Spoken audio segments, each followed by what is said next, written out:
Salut à tous, alors c'est Frédéric de la Vie. Alors ce soir je voulais faire une petite vidéo d'actualité ou plus ou moins d'actualité, je suis peut-être un peu en retard, une vidéo sur le Burkini, sur l'affaire du Burkini qui enflamme un peu la France. Alors tout le monde parle du Burkini. Euh, bon, je vais quand même signaler que moi je suis en Hongrie et que l'histoire du Burkini, on n'en entend absolument pas parler ici en France. Alors il y a eu cette histoire, je crois en Corse, hein, j'ai pas suivi tout, mais bon, il y a eu un scandale, il y a eu un affrontement entre deux groupes virils, hein, les Corses virils contre sûrement des Nord-Africains virils qui se sont affrontés. Bon, donc des couillus qui ont affronté des couillus. C'est sûr que le français de base, surtout en région parisienne, le métrosexuel, n'aurait pas affronté qui que ce soit, hein. Donc je vais faire cette vidéo pour essayer de démêler, d'expliquer un peu les causes du Burkini, hein, les causes, on va essayer de parler des causes du fait que les musulmans, les femmes musulmanes se voilent, on va dire portent en général un habit couvrant. Alors c'est pas partout, au Maghreb il n'y avait pas cet habit couvrant au départ, hein, et je vais un peu expliquer les causes climatiques de cet habit, hein. On donne une cause divine, hein, un respect envers Dieu, mais c'est effectivement, on peut appeler la cause est un respect envers Dieu, mais c'est surtout une cause climatique qui permet aux hommes de ces régions reculées désertiques, hein, du 7e siècle, hein, aux Bédouins de l'époque, de pouvoir réguler leur comportement et de faire de la régulation de naissance. Donc je vais expliquer les causes du fait qu'on voilait et qu'on n'exposait pas les femmes. Et puis je vais essayer de faire un peu de sociologie de base, hein, pour expliquer pourquoi en France, et il y a cette mode du burkini, les musulmans essayent certaines femmes musulmanes, parce que c'est vraiment très minoritaire, hein. Vous imaginez bien qu'il n'y a pas des burkinis à tous les coins de plage, hein. Mais effectivement, quand il y en a un, on ne voit que celui-là, et c'est pas forcément de très bon goût, hein, de très bon goût. On s'habille comme on veut, on se baigne comme on veut, moi j'en ai que foutre personnellement, mais on peut pas dire que ça soit le plus agréable pour se sécher, pour aller dans l'eau et pour profiter de la vitamine D offerte par le soleil l'été. Bon, bien qu'en général, une musulmane issue des régions du Maghreb a son stock de vitamine D, il n'y a pas de problème, elle le fera facilement, hein. Mais si on est toute blanche et on veut aller au soleil, hein, l'été, ben, on va essayer va se priver d'un peu de lumière, c'est un peu bête. Donc je vais expliquer les causes de cette pudeur, hein. On entend souvent à la télévision, ou à la télévision, on entend souvent les reportages à des jeunes femmes qui disent « moi je ne me couvre pas ». Pudeur par respect envers Dieu, hein. Alors je vais quand même expliquer que la pudeur varie d'un milieu à l'autre, hein. Elle va varier en fonction du climat, en fonction du milieu. La pudeur ne s'exprimera pas de la même façon. Alors quand on dit la pudeur envers Dieu, il faut savoir que c'est la pudeur en vérité envers les hommes dans le groupe, envers l'humanité, envers le groupe, hein. C'est-à-dire qu'en se couvrant, on va essayer de limiter les problèmes dans ce groupe, et je vais expliquer justement pourquoi dans ces régions on se couvrait. Et vous, musulmans, comme vous, non-musulmans, vous allez comprendre, vous les non-musulmans, pourquoi dans ces régions d'Arabie, hein, du 7e siècle à la base, dans ces régions où il y avait des bédouins, on couvrait les femmes, hein, pour des raisons biologiques, hein. Et pourquoi couvrir les femmes, vous les musulmans qui êtes en France ou qui venez en France, vous allez comprendre pourquoi en Europe on ne couvre pas les femmes et pourquoi les Africains pendant des milliers d'années étaient tout nus avant l'arrivée des textiles, et que la pudeur ne s'exprimait pas de la même façon en Afrique qu'en Arabie, hein. Donc ils n'étaient pas contre Dieu, bien sûr, puisqu'en Afrique ils sont tout noirs, ils étaient au soleil avant l'arrivée des textiles, ils étaient tout nus, et la pudeur ne s'exprimait pas dans l'impudeur ne s'exprimait pas dans la nudité, la vulgarité n'était pas dans la nudité, mais plutôt dans la façon de se comporter et dans l'attitude. Donc vous voyez que ça varie d'un endroit à l'autre et qu'il n'y a pas une règle universelle. Mais bien sûr, si le voile a perduré et si le fait de cacher les femmes a perduré dans certaines sociétés jusqu'à maintenant, hein, il faut se dire, même si stupide que puisse paraître cette règle imposée aux femmes, puis des fois les femmes ne vont même pas imposer, hein. Certaines on leur impose, mais d'autres le mettent d'elles-mêmes. Bah, si cette règle perdure dans certaines sociétés plusieurs générations, c'est qu'elle est obligatoirement positive pour le groupe, même si elle paraît stupide, car toute, euh, dans une culture, hein, tout comportement, hein, même dans le règne animal, tout comportement, et même dans une culture, tout comportement qui se conserve plusieurs générations est forcément utile pour le groupe, autrement la nature l'élimine, bien sûr, c'est une loi générale. Donc si le voile a été conservé, et si le fait de cacher les femmes a été conservé, hein, de cacher les femmes du regard des hommes dans certaines cultures, c'est tout simplement que c'était positif pour le groupe. Et oui, évidemment, je vais avoir l'effet même contre moi. Mais moi, je m'en moque, je ne suis pas pour ça, bien sûr, mais je parle en tant qu'anthropologue, hein, je parle d'anthropologue, de bistrot, si vous voulez, parce que je n'ai pas de diplôme. Il faut savoir qu'à l'époque des Grecs, les Grecs n'avaient pas de diplôme de sage ou de diplôme de philosophe, rassurez-vous, hein, ça c'est des choses modernes. Je suis un observateur du monde, je suis un écrivain qui a vendu plusieurs millions de livres, je suis un observateur euh, euh, minutieux de la nature, hein, donc ça ira avec la pensée de Mohammed, hein, pour comprendre Dieu, il faut étudier les textes et étudier la nature, étudier la science. C'est une des bases de l'islam. Vous, les musulmans qui me regardez, vous le savez très bien, pour comprendre Dieu, on va apprendre par cœur les textes, hein, ce qui unit les gens en général dans les textes, mais aussi on doit essayer de comprendre Dieu à travers la science. C'est un des avantages de la religion musulmane, c'est une des grandes valeurs de la religion musulmane, c'est qu'elle essaye toujours de voir Dieu dans la recherche scientifique. Hein. Donc elle pousse les chercheurs, hein, elle ne met pas la science d'un côté et Dieu de l'autre, elle assimile les deux en même temps. C'est une des beautés de cette religion. Hein. Mais la religion catholique a ses valeurs, la religion hindouiste, indienne, hein, a ses valeurs, le bouddhisme a ses valeurs, ont de grandes qualités aussi. Hein. Chacune est adaptée à des climats et à un milieu particulier, à des milieux particuliers. En bougeant, elle mute. Hein. Quand elle se déplace, elle change avec le peuple qui les prend, qui sont adaptés au milieu. Donc je vais expliquer pourquoi pourquoi le voile était utilisé dans ces régions, pourquoi à l'époque du prophète, les femmes étaient souvent voilées. Alors, elles n'étaient pas toutes voilées, mais elles étaient souvent voilées. Il faut se dire que ce n'était pas Mohammed qui a imposé ça, hein, c'était déjà avant, il n'a pas inventé les rites et les coutumes de l'islam, hein, il n'a fait que faire des législations assez rigoureuses, et parfois même très intelligentes, hein, même toujours très adaptées. La législation qu'a fait Mohammed est une législation qu'on n'a pas à retirer quoi que ce soit. On n'a pas à retirer quoi que ce soit pour des bédouins du 7e siècle. Hein. C'est surtout ça, elle était adaptée au temps et à l'époque du prophète d'une façon divine, puisqu'elle a apporté la pacification et la paix dans des tribus qui n'arrêtaient pas de s'affronter derrière des idoles. Les idoles représentant l'ancêtre initial de chaque groupe, derrière lequel on s'unit pour faire valoir ses gènes en vérité, hein, et on va affronter les autres pour leur piquer leur énergie, hein, ou pour être plus efficace en commerce, hein, ou des fois en razzia quand il y a des crises économiques. Donc il y avait un gros problème, hein, en Arabie du 7e siècle, de gros problèmes de guerre tribale, et Mohammed est arrivé à pacifier tout ça. Ça n'a pas duré très longtemps, hein,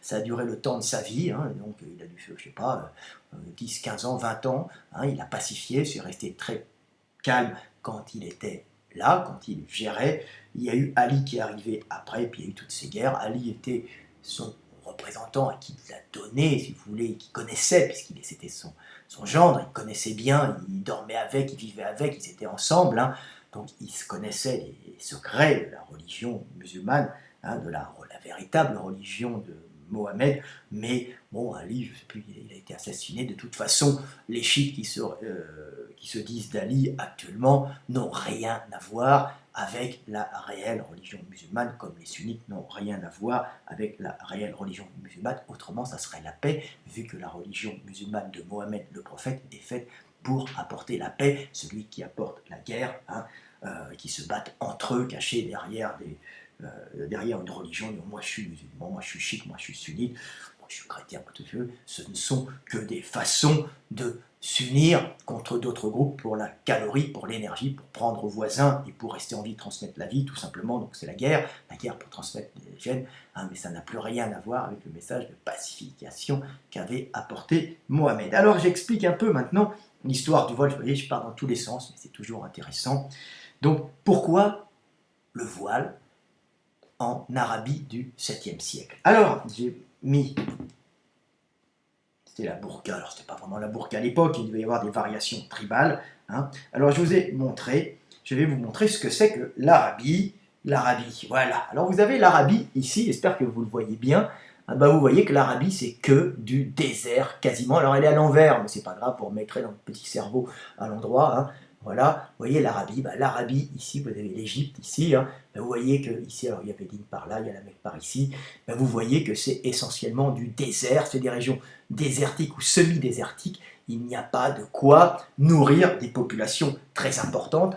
À l'époque, il y avait peu d'habitants, c'était très pauvre, hein, c'était très pauvre, mais il y avait quelques groupes, quelques villes très riches, mais qui ne vivaient pas d'une récolte abondante, qui vivaient simplement du commerce entre l'Orient et l'Occident, car ils étaient, et un peu l'Afrique, hein, ils étaient au milieu d'un chemin, d'un passage entre toutes ces zones. Donc on ne pouvait faire que du commerce, hein, essentiellement pour pouvoir survivre, et à part faire des dates, hein, à part avoir quelques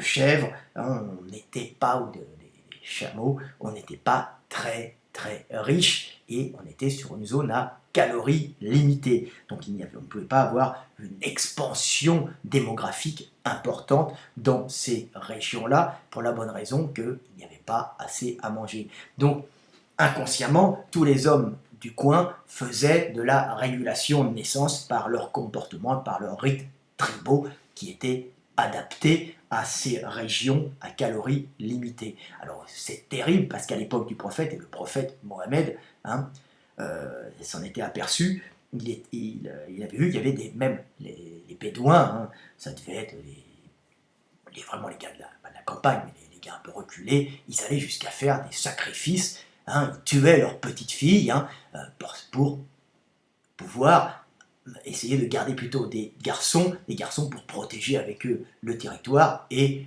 travailler avec eux ensemble, hein, parce qu'un garçon rapportait un peu plus qu'une fille. La fille, ça fait des enfants, mais dans ces conditions-là, faire trop d'enfants, ça appauvrit la famille, donc on fait de la régulation de naissance, on allait jusqu'à tuer les petites filles. Il faut savoir que Mohamed est arrivé et il a interdit justement le meurtre des petits enfants, des petites filles, hein, qu'on enterrait dans le sable, un peu comme font les Inuits, hein, calories limitées toujours. Hein. Il faut savoir que les hommes s'adaptent au milieu d'une façon cruelle des fois, mais ils s'adaptent au milieu dans lequel ils vivent. Hein.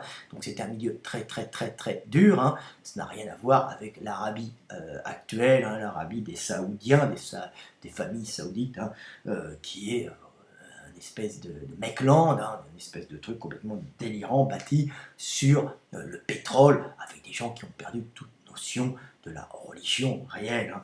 Donc, à cette époque, c'était très dur, et le prophète est arrivé, mais il y avait des rites, et donc les femmes, pour éviter de faire de la surpopulation, les femmes, pour pas qu'elles couchent avec le premier venu, un petit enfant qui naîtrait sans qu'il y ait un papa qui puisse responsable, qui puisse assurer la vie de ce petit enfant, hein, de ce petit être qui venait au monde, entraînait toute la famille dans la pauvreté, puisqu'il n'y avait pas assez à manger, ce n'était pas très riche, ce n'était pas l'Europe du 7e siècle, qui était quand même plus abondante en calories dans les campagnes, ça n'a rien à voir. Hein.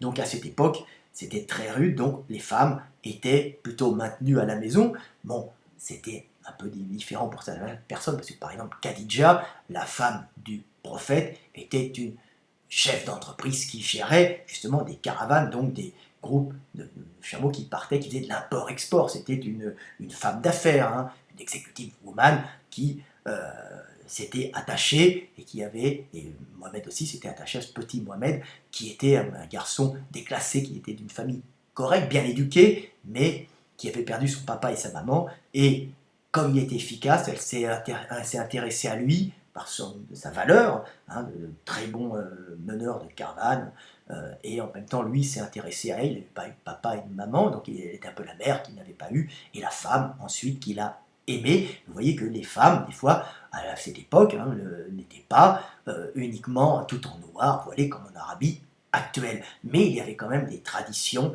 on ne les mettait pas dehors, donc il y avait un voile. Donc en Arabie du 7e siècle, quand même, c'est comme maintenant, hein, maintenant ils sont riches, ils continuent à faire ça de façon stupide, mais on cachait un peu les femmes derrière des voiles, on les retirait de la vue des hommes, et c'était très rigoureux, on ne donnait pas les femmes comme ça. Hein. Les femmes étaient données à des hommes qui avaient les moyens de les entretenir. C'est pour ça que Khadija, qui est très, très riche, elle n'avait pas ce problème, puisqu'elle pouvait subvenir à ses besoins, et elle s'est un peu imposée, hein, à son père en disant non, je prends Mohamed, hein, le père ils ont saoulé le père un peu, où il s'est saoulé, et ils ont profité qu'il était saoul pour se marier. Donc il y avait de l'alcool à l'époque, hein. Faut savoir, Mohamed a interdit cet alcool parce que l'alcool chez les Bédouins, ça ne fait pas un super effet, vu qu'ils n'ont pas forcément le foie et l'assimilation qu'ont les Européens, par exemple, de l'alcool, qui ont un gros foie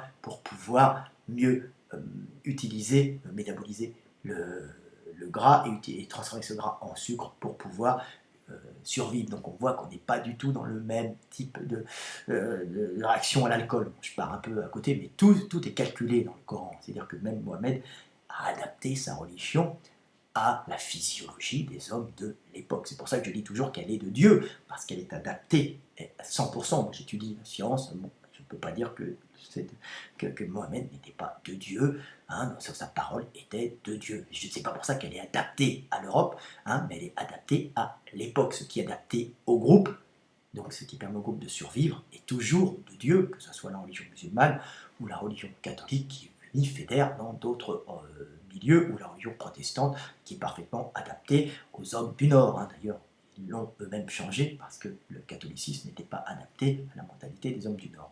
Donc voilà. Donc les femmes à l'époque on les cachait pour éviter justement, surtout dans les milieux pauvres, d'avoir des petits bébés, hein, qu'on n'aurait pas pu nourrir tout simplement. Donc les femmes restaient à la maison, les femmes c'était très strict, on veillait sur elles et on devait les voiler. Alors c'est des traditions qui ont perduré, ça a été imposé par l'islam parce que pour Mohamed c'est toujours mieux de voiler des femmes pour éviter une surpopulation que d'avoir des gens pauvres, hein, des gens qui vont avoir des famines, donc des troubles entre tribus. Hein.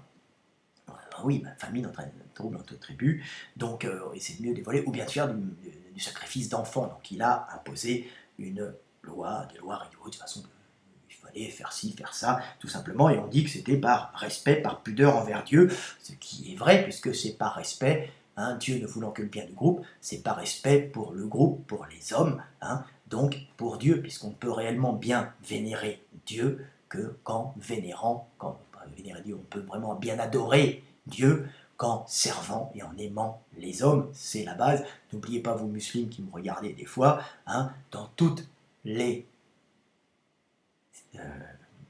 mosquées, vous priez les uns à côté des autres, mais quand vous faites votre pèlerinage à la Mecque, vous priez tous ensemble, les uns en face des autres, en face de ces tentes vides, hein, symboliquement vides. En fin de compte, vous priez Dieu dans les hommes, c'est comme ça qu'on sert Dieu, c'est en servant les hommes, hein, Dieu dans les hommes, plus près de nous que notre veine jugulaire. C'est un secret de l'islam, hein, tout simplement. On pourrait dire que je ne suis pas musulman, que je ne connais rien, ce n'est pas grave, c'est ma version. Je parle avec mon cœur et j'essaye d'expliquer aux hommes pourquoi on voilait les femmes à l'époque. Voilà. Mais le fait de voiler les femmes, si vous voulez, n'a actuellement en Europe plus d'intérêt du tout. Hein. Je vais vous montrer quand même qu'en Europe, on n'a jamais voilé les femmes parce que nous étions dans la pléthore. Alors j'ai une autre photo, là je vais vous montrer ce que c'est que l'Europe. Voilà ici l'Europe. Ben, l'Europe, vous regardez, c'est tout vert. Hein. Donc ça veut dire qu'il y a de la calorie, de l'énergie. Hein. Donc les plantes, il y a de quoi faire du blé, faire pousser plein de trucs. Et puis vous voyez qu'au Maghreb, par exemple, ben, c'est vert juste sur la côte. Et là, c'est le désert. Donc pas la même configuration que l'Arabie Saoudite, mais on n'est pas loin, on est en calories limitées, hein. Alors moins limitées qu'en Arabie, mais si vous voulez, c'est très riche sur le bord de la mer, mais passé 100 ou 200 ou 300 km, ça devient très pauvre, donc la terre a une valeur énorme, et on est obligé de faire de la régulation aussi là-bas, et d'être très rigoureux avec les femmes. C'est pour ça, avec les femmes, c'est-à-dire avec le fait que les femmes très rigoureux dans le fait de donner les femmes, dans le fait de marier les femmes. Hein, les femmes ne peuvent pas aller avec qui elles veulent. Hein. C'est très rigoureux. D'ailleurs, regardez tous les problèmes qu'il peut y avoir. Des femmes qui sont données aux vieux cousins. J'expliquerai un peu pourquoi on donne plus facilement. Alors en France, ça se passait un peu comme ça, mais c'était beaucoup plus libre dans les campagnes. Je vais vous montrer quand même, parce qu'on me dit en France, en Europe, hein, je veux dire, c'était beaucoup plus libre dans les campagnes. Je vais vous montrer quand même ce que c'était avec des tableaux de Bruegel. Hein. Bruegel, c'est un peu les Flamands, hein, et la peinture flamande. Donc voyez ici Bruegel, hein, Renaissance d'Europe du Nord. Hein. Vous voyez qu'on mange beaucoup, il y a plein à bouffer, que les mecs sont des gros cochons, ils ont des gros mollets. Ben, il y a à manger, il y a du lait, il y a du cochon, et là, les petits-enfants sont gros. Et puis vous voyez, les gens sont bien nourris, les femmes n'ont pas tout le temps de voile sur la tête. Hein. C'était traditionnel pour montrer l'appartenance au village, hein, plus qu'autre chose. Et puis, on peut voir que les gens sont bien nourris. Hein. Alors, je vais vous en montrer d'autres. Voilà, hein, encore, ça c'est les danses au village. On voit que c'est relativement paillard, entre guillemets, et que les gens peuvent être partout. Et il y a des chansons, des danses, et puis on voit que la sexualité est aussi présente. Hein. On voit, ils se font des bisous, ils se pécotent, les jeunes amoureux, hein, un peu grassouillets. Hein. Grassouillets, ça veut dire qu'ils sont bien nourris, puis qu'ils peuvent se protéger pour l'hiver. Hein. On voit bien que nous ne sommes pas en Arabie, que ça n'a rien à voir, et là c'est la Renaissance, donc vous voyez, ce n'est pas du tout la même mentalité l'Europe, et il n'y a pas d'indécence dans ces comportements en Europe, vu qu'il y a de quoi manger, on peut fricoter, on peut baisouiller, et ça ne portera pas grande conséquence une femme mère, une femme mère, comme on dit, une jeune femme qui sera mère sans un papa, car il y a assez à manger, on peut être pris en charge par la famille, ou même par le village, par l'église, parce que donc c'est grave quand même de ne pas avoir de papa pour aider, mais ça n'entraîne pas la famine, ça n'entraîne pas la famille dans la famine, hein, ou dans la mort, hein, bien sûr, dans ces régions riches. Hein. Donc c'est toujours relatif. Hein. Plus les pays sont riches et énergétiques, donc où il y a beaucoup de calories, on peut manger beaucoup, plus la sexualité est débridée. Hein. Pourquoi? Parce qu'il y a de quoi manger et nourrir les enfants, tout simplement. Hein. Alors en général, c'est régulé par des épidémies, souvent, mais et les guerres, hein, parce que quand on arrive en surpopulation, on est trop les uns sur les autres, les bactéries partent plus facilement, et à un moment, on n'a peut-être pas assez à manger parce qu'on est trop nombreux, à ce moment-là, les cycles humains, hein, bactéries, surpopulation, famine, guerre et épidémies qui viennent réguler tout ça dans les populations humaines. Mais bien sûr, ça vient réguler tout ça à un niveau de surpopulation importante, alors que quand on est dans des pays à calories limitées comme l'Arabie du 7e siècle, hein, les épidémies sont beaucoup plus rares puisqu'on n'est pas les uns sur les autres, on n'est pas nombreux. Par contre, on peut plus rapidement crever de faim s'il y a un petit enfant qui naît, qu'il n'y a pas un papa qui est là pour nourrir, chercher de la nourriture. Hein. Donc voilà, régulation cache les femmes, on les voile, tout ça pour éviter à une maman d'avoir un enfant que personne ne pourra nourrir. Donc on donne les femmes à des hommes riches, c'est tout simplement comme ça, on les cache. Hein. C'est pour ça qu'il y a on les voile. Hein. Vous voyez, le voile en Arabie Saoudite actuellement, je crois que c'est ça. Alors, je ne suis pas un spécialiste hein, de ça, mais alors, vous voyez, c'est un voile noir, tout noir, qui cache la femme. Elle cache la femme pour l'enlever du regard des hommes, hein, du regard concupissant des hommes, qui, eux, sont frustrés, bien sûr, puisqu'ils n'ont pas accès aux femmes. Ils sont agressifs pour défendre leur territoire et aller chercher la calorie, hein, dans ce milieu très dur, hein, où ils doivent défendre leur calorie. Non, c'est fini, hein, ils sont pleins aux as, ils sont gras, ils ont un taux d'obésité énorme, les Saoudiens, mais à la base, ils devaient être très agressifs pour conserver leur territoire, ramener de la calorie, faire des razzias des fois, hein, et faire du commerce. Donc, c'était des gens qui avaient beaucoup d'énergie, faim, économique, vigoureux, et protégeant leurs femmes, et n'étaient pas en train de faire des fêtes, hein, où on pouvait s'exposer avec les femmes, pas du tout, hein, on ne s'amusait pas à baisouiller comme ça, mais ça générait une très grande frustration chez les hommes. Donc pour éviter la frustration, on évitait de montrer les femmes, donc on évitait de montrer tout ce qui pouvait montrer les caractères sexuels primaire et secondaire des femmes. Donc on les voilait entièrement et on cachait leurs grands cheveux, hein, que les estrogènes permettent d'être beaux et longs, hein, et noirs. Donc on les cachait par respect pour pas exciter les hommes et pour pas dissoudre, détruire ce groupe par les conflits entre hommes pour des histoires de sexe, tout simplement, et des histoires de désir, de reproduction inassouvis et de combat entre hommes, hein, pour les femmes, tout simplement parce que on ne pouvait pas accéder aux femmes pour limiter tout simplement les naissances dans un milieu où la calorie ne permet pas d'avoir beaucoup de bébés. Ils ont été très peu nombreux très longtemps, hein. C'est récent qu'ils font beaucoup de bébés, c'est à partir du moment où il y a du pétrole, et puis il y a eu tous ces supermarchés, et puis maintenant il y a des McDonald's et plein de trucs, donc ils sont en train de se développer d'une façon exponentielle, faire des bébés partout, hein, mais ils deviennent gras, diabétiques, parce qu'ils étaient habitués à manger pas beaucoup, hein, donc ils deviennent gras, diabétiques, ils bouffent en plus mal, hein, puisqu'ils ont de l'importation de mauvaise bouffe, hein, de bouffe industrielle, hein, donc c'est une catastrophe en Arabie Saoudite, hein, actuelle. Donc voilà, c'est pour ça qu'on cachait les femmes. Puis en noir, pourquoi en noir? Parce qu'en noir, il fait chaud, donc elles ne vont pas sortir, parce que le noir ne réfléchit pas la couleur comme le blanc. Les hommes sont en blanc, ils vont dehors, ça ne permet de pas avoir froid, ils sont bien couverts, et les femmes sont en noir. Comme ça, elles ne sortent pas au regard des hommes, et ça ne crée pas de conflit, et en plus, ça ne crée pas de surpopulation. Maintenant, c'est différent. Donc voilà pourquoi les femmes étaient voilées en Arabie Saoudite, en Arabie plutôt au 7e siècle, en Arabie Saoudite aussi, alors vous voyez, hein, on arrive jusqu'à l'excès total, hein. Voilà, c'est ça, hein, voilà ce que c'est que dans des pays à calories limitées, les femmes sont éloignées, ne montrent pas les caractères sexuels des femmes, on montre des belles figures, hein, vous voyez, alors là je ne sais pas où c'est, peut-être au Yémen, vu les immeubles, je pense que ça doit être le Yémen, sûrement, vu l'architecture. Donc voilà. Alors au Maghreb, c'est complètement différent, parce que j'ai beaucoup de Maghrébins qui me suivent, voilà ce que c'était, ça c'est les peintures d'Étienne Dinet, hein, voilà. Hein, vous connaissez tout ça, hein, tous les Maghrébins connaissent, hein, c'est magnifique peintre qui représentait la vie paysanne de l'époque, hein, du Maghreb. Alors c'est magnifique, ça c'est des jeunes filles, on voit les habits, c'est pas du tout les habits d'Arabie Saoudite, hein, parce qu'on n'est pas du tout dans le même climat, donc on ne se voile pas de la même façon, on ne se protège pas de la même façon, la sexualité est un peu différente, elle est plus ouverte qu'en Arabie Saoudite, parce que le milieu est moins désertique, hein.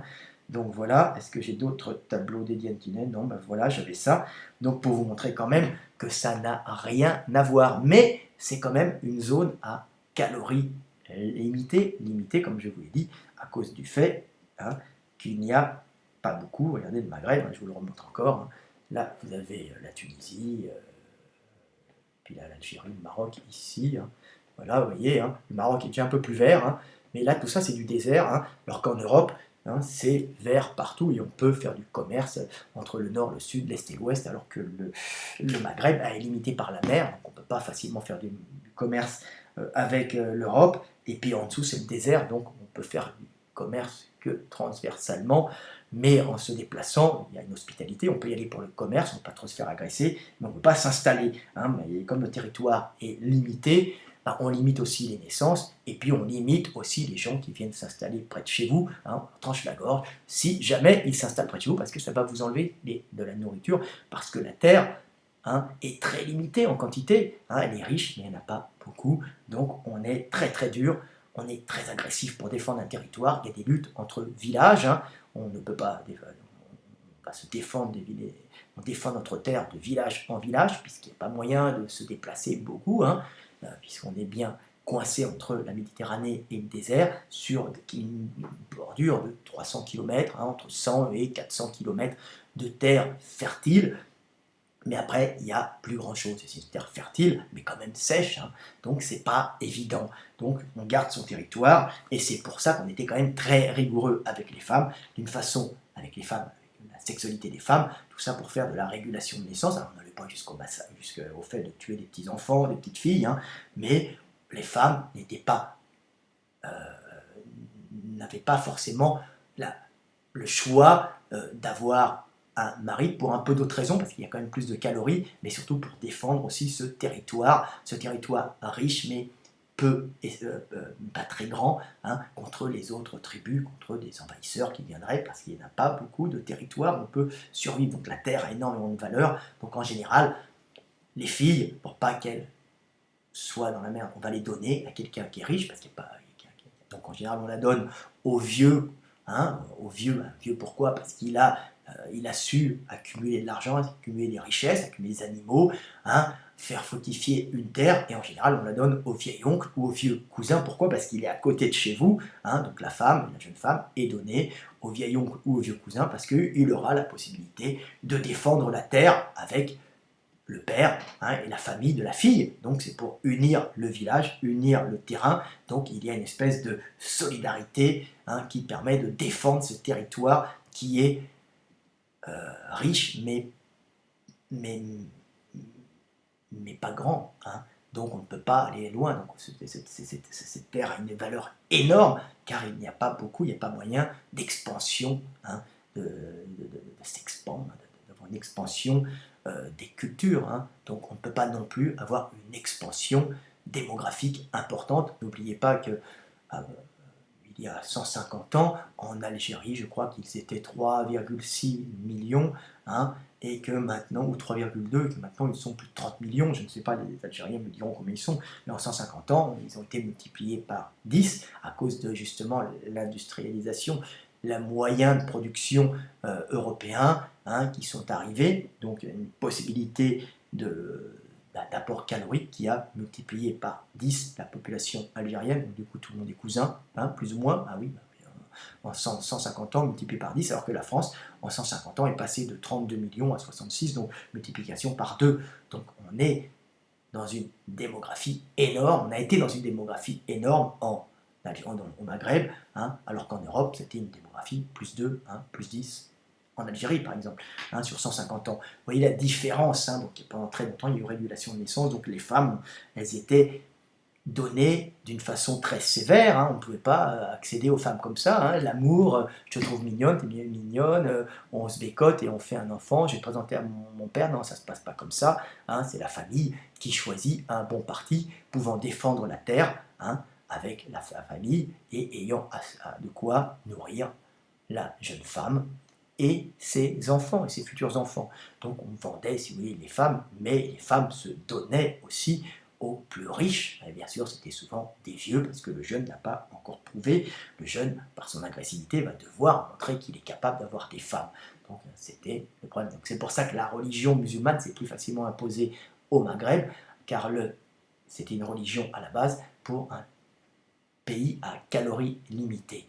Donc de régulation de comportement pour des gens dans un pays dur à calories limitées. La même chose qu'il y a au Maghreb, mais pour d'autres raisons d'espace, alors qu'en Arabie Saoudite, c'est calories limitées à cause du milieu semi-désertique. Donc voilà, vous avez compris. Donc dans les deux cas, les femmes étaient très rigoureusement gardées, mais en Arabie Saoudite, en plus, elles étaient voilées pour éviter entièrement, pour éviter le regard des hommes concupiscents qui ne pouvaient pas faire autre chose que désirer des femmes auxquelles elles n'avaient pas accès à cause de ce manque de calories. Donc c'était très dur. Donc pour éviter justement cette montée d'énergie, ce désir des hommes qui risquerait de générer des troubles, et on cache les femmes tout simplement. Voilà pourquoi on cache les femmes. Alors en Europe, ça n'a aucun sens de cacher les femmes, puisqu'il y a pléthore de nourriture, c'est riche, donc on peut faire des bébés, on peut se tromper une ou deux fois dans un couple, une femme peut, par exemple, c'est mieux de ne pas se tromper bien sûr, mais ça ne porte pas à conséquences ça ne porte pas des conséquences très graves, ça ne va pas entraîner la mort de la famille de toute une famille.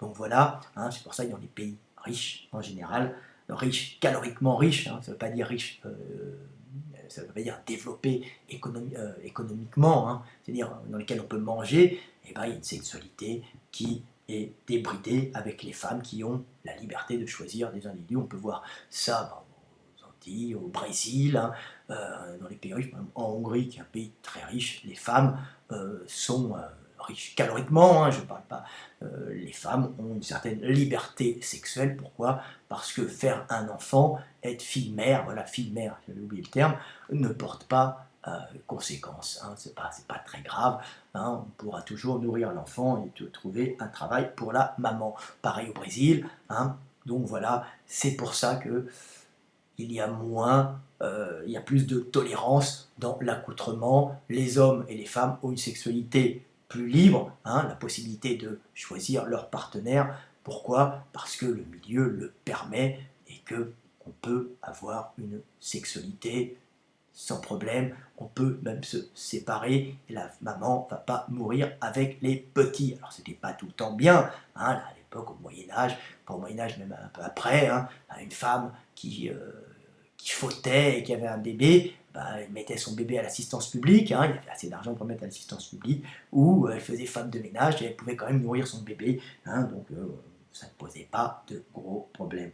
Alors qu'en Arabie Saoudite, hein, ça c'était la mort de la famille, hein, et la famille, et la famine de la famille. Voilà, voilà pourquoi ça se passait comme ça. Donc voilà, voilà ce que j'avais à dire, hein. Donc vous voyez que la richesse, la nudité est en rapport avec la richesse calorique du milieu. En Afrique, c'est par exemple la nudité, le fait de se couvrir, hein, la décence, hein, étant, on va dire, en Afrique, c'est ce que je veux dire, c'est en Afrique par exemple, la nudité, hein, la nudité n'a rien de vulgaire, c'est quelque chose de parfaitement normal. L'indécence, hein, ça se passe dans le comportement, hein. C'est juste pour ça, hein. Donc, parce que de toute façon, en Afrique, si vous vous mettez de grands habits, en Afrique tropicale humide, subsaharienne tropicale humide, si vous êtes couvert par des habits, bah, vous allez avoir des champignons, des infections, vous risquez de mourir parce qu'une bactérie va se mettre dans cette ouverture dans la peau. Donc les Africains ont toujours été tout nus jusqu'à l'arrivée des textiles importés par peut-être les Arabes et aussi les Occidentaux, hein. Mais avant, il n'y avait pas d'habits en Afrique, hein, très peu, hein. On était nus, hein. Pourquoi? Bah, pour éviter de macérer sous les habits. Donc la nudité n'a rien de... La pudeur n'est pas en rapport avec la nudité en Afrique, hein. La pudeur en Afrique, c'est dans le comportement et l'attitude, tout simplement. Donc maintenant, dire qu'en Afrique, ils sont nus, hein, les Bushmen sont nus, les Papous, pas les Papous aussi, mais c'est ailleurs, c'est tropique, c'est pareil, hein. C'est de l'autre côté, ce n'est pas en Afrique, les pygmées sont souvent nus. Pourquoi? Bah, tout simplement parce que le climat humide les oblige à être nus. Il n'y a pas d'impudeur, il n'y a pas de non-respect de Dieu dans leur nudité. Le non-respect de Dieu, donc de la vie en l'homme, hein, ça serait de s'habiller bêtement en Afrique et de laisser à ce moment-là macérer le corps pour laisser apparaître des champignons qui pourraient dégrader la peau, l'épiderme, et laisser passer des bactéries qui peuvent vous emporter. Donc voilà, voilà pourquoi la pudeur en Afrique ne passe pas par là, par le fait d'être couvert, hein, elle passe par l'attitude à la base, et qu'en Europe, hein, ben, le fait d'être couvert, si on était nu, ça serait stupide, il fait froid la plupart du temps, donc on se couvre. Donc hein, quelqu'un qui se découvre est quelqu'un d'impudique, voulant tout simplement montrer ses caractères sexuels, alors qu'en Afrique on est obligé de les montrer, hein, tout simplement en Afrique équatoriale humide, hein. Alors qu'en Europe il fait froid, se montrer à poil n'a rien à voir, et ça ferait partie de quelqu'un qui aurait un comportement déviant. Donc maintenant, c'est pour ça qu'il y a des exhibitionnistes, hein, ils sont là, ils se mettent à poil, oui, ils montrent leur partie génitale parce qu'ils sont un peu zinzin. Voilà, hein. Et au Maghreb, en général, on se couvre entièrement, pas au Maghreb, en Arabie Saoudite, en Arabie, on se couvre entièrement parce que de toute façon, le soleil vous crame et se découvrir, ça serait de la folie. Puis on cache les femmes pour les raisons que je vous ai indiquées. Vous voyez, chaque pays a des règles et dans la religion musulmane, hein, donc la religion musulmane qui était à la base une religion faite pour les Bédouins du 7e siècle, hein, eh ben, on couvrait les femmes par pudeur pour éviter les conflits entre les hommes, tout simplement. Donc, des conflits qui auraient déstabilisé le groupe, hein, et dans ce cas-là, entraîné la faiblesse du groupe qui aurait pu être attaqué par d'autres groupes plus puissants, hein, tout autant la conservation des gènes. Hein. Donc, on cache les femmes, tout simplement. Donc, la pudeur passe par là. Le fait de cacher les femmes, de ne pas montrer ses cheveux pour calmer les hommes, hein, et pour unir ce groupe tout simplement parce qu'on fait de la régulation de naissance. Puis on donne les femmes, hein, aux gens qui sont puissants. Hein. C'est pour ça que Mohamed avait beaucoup de femmes. Il avait Khadija, c'était sa première femme, mais on lui a donné d'autres femmes, il a eu des alliances, et le fait d'être avec d'autres femmes était souvent le fait de donner, d'avoir des femmes qui venaient de tribus, hein, et c'était la possibilité de créer des alliances avec des tribus, donc on ne va pas s'attaquer entre tribus quand une femme d'une tribu est dans la tribu voisine et que les enfants de cette femme ont la même parenté en fin de compte que l'autre tribu. Donc on donne les femmes, hein, pour créer des alliances entre les tribus. D'où l'histoire de la petite Fatima, c'est ça, je ne me souviens plus du nom, la plus jeune, la petite jeune qui avait été donnée à Mohamed, paraît-il, à 6 ans. Écoutez, elle a été donnée à 6 ans parce que c'était des alliances qu'on faisait. On la donne jeune pour sceller une alliance jeune. Vous imaginez bien que le prophète ne va pas coucher avec une jeune fille de 6 ans. Le mariage sera consommé quand la jeune fille aura ses règles. Hein. Pour faire des enfants, on fait des enfants pour unir les tribus. À la base, c'est ça. Ce sont des mariages d'alliance, hein, pas des mariages de pédophiles, comme certaines personnes veulent le dire sur Internet. Mohamed était tout sauf un pédophile, puisque à la base, il était avec Khadija, et les autres femmes qu'il a eues, après il les a aimées, mais il les a aimées d'une façon très morale et un peu obligatoire, si vous voulez, puisqu'il prenait des alliances avec les tribus pour unir les tribus. C'était quelqu'un qui montrait l'exemple, donc ce n'était pas du tout ce qu'on pense, tout était calculé pour avoir la paix, si vous voulez, hein, et interdire les idoles et dire qu'il n'y a que Dieu, il n'y a qu'Allah, comme Dieu, hein, et je suis son prophète, hein, c'est ce qu'il disait, hein, Mohamed, il n'y a qu'Allah, je suis son prophète, ce que disait Mohamed, c'est tout simplement un moyen pour empêcher des luttes, des groupes cachés derrière des idoles qui représentaient l'ancêtre commun, hein, donc l'ancêtre commun, le Dieu de chaque groupe, hein, qui représente l'ancêtre commun, et on se cache derrière pour faire valoir ses intérêts génétiques et affronter l'autre, tout simplement. Donc lui, il est arrivé, table rase, il a imposé, il n'y a qu'un seul Dieu, Allah, et je suis son prophète. Voilà, tout ça pour calmer. Et puis ça a mis du temps, parce que pendant 20 ans, il a été pourchassé, et puis il en a pris plein la gueule. Hein. C'est à la fin où il s'est montré, quand il a pu, montrer un peu vigoureux dans la réponse agressive. Il a réussi à calmer tout le monde, et il a fait quelque chose d'extraordinaire, c'est que, comme on dit je parle un peu de Mohamed, parce que j'aime pas qu'on attaque, c'est un personnage qui est très intéressant à étudier, mais c'est quand même, il est rentré dans la Mecque vaincu. La tradition aurait voulu, hein, qu'on égorgeasse tous les hommes, qu'on leur prenne leurs possessions et leurs femmes. Et là, il est rentré dans la Mecque vaincu, et il a dit, gardez vos femmes, gardez vos possessions, je vous ne demande qu'une seule chose, c'est vivre sous notre loi qui est l'islam. Hein. Donc ça, c'était formidable. Les gens ont vu la force, mais en même temps, le fait d'être miséricordieux, hein, de pardonner. Donc il avait cette force de Dieu en lui. Hein. Dieu est la force, mais Dieu pardonne. Il a montré l'exemple. Il a montré qu'il était le seul à rentrer en vainqueur. Il n'a pas tranché les gorges. Il a laissé les femmes et les richesses. Il n'a rien pris. Exceptionnel pour l'époque, même si dans ses combats, il a tranché les gorges. Ben oui, il n'avait pas affaire à des enfants de cœur, il a fait affaire à des bédouins cruels. N'oubliez pas qu'ils faisaient des sacrifices d'enfants, hein. Ils tuaient leurs petits-enfants, c'était pas n'importe quoi. Il n'avait pas affaire à des bisounours ou à des bobos parisiens. Hein. Il avait affaire à des égorgeurs violents, qui étaient des gens des fois intelligents, mais très violents. Donc il fallait qu'il fasse avec les moyens du bord. Voilà ce que j'avais à dire. Donc vous voyez pourquoi on voit les femmes, pourquoi le burkini, les musulmanes disent, je vais mettre un burkini parce que c'est un respect. Mais oui, mais madame, les musulmanes qui allaient sur la plage en France, hein, ben, sachez qu'on n'est pas du tout dans le même contexte climatique et de milieu, le même contexte social.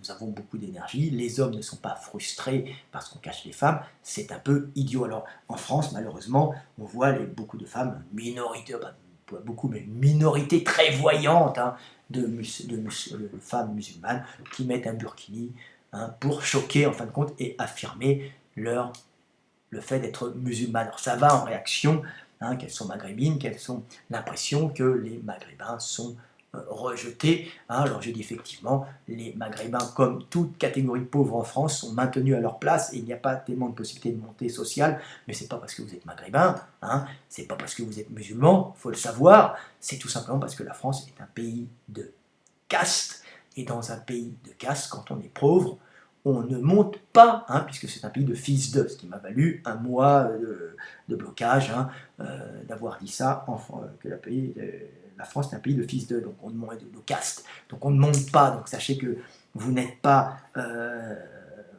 rejeté parce que vous êtes maghrébin, et parce que vous êtes musulman, vous êtes rejeté parce que vous êtes bloqué socialement parce que vous êtes pauvre, et en plus vous le portez sur votre gueule, tout simplement, et parce que vous êtes un peu typé maghrébin, et ça se reconnaît à 10 km. Voilà pourquoi vous avez l'impression que les Français n'aiment pas les musulmans. Alors effectivement, maintenant, on est en train de monter les Français contre les musulmans pour des raisons de politique internationale.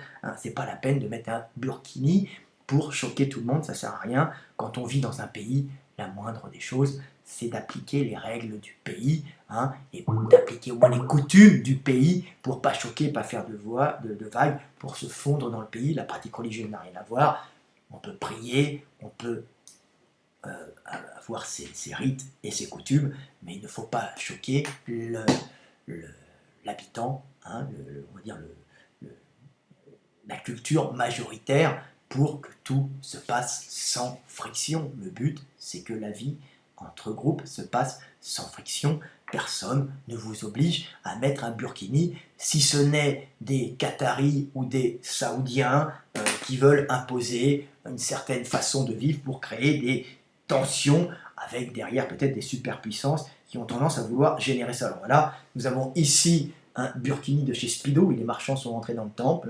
Speedo a bien vu qu'il y avait un marché en Arabie Saoudite, et peut-être en France. Donc vous voyez, là, il y a le burkini de chez Speedo, sexy, on dirait Catwoman.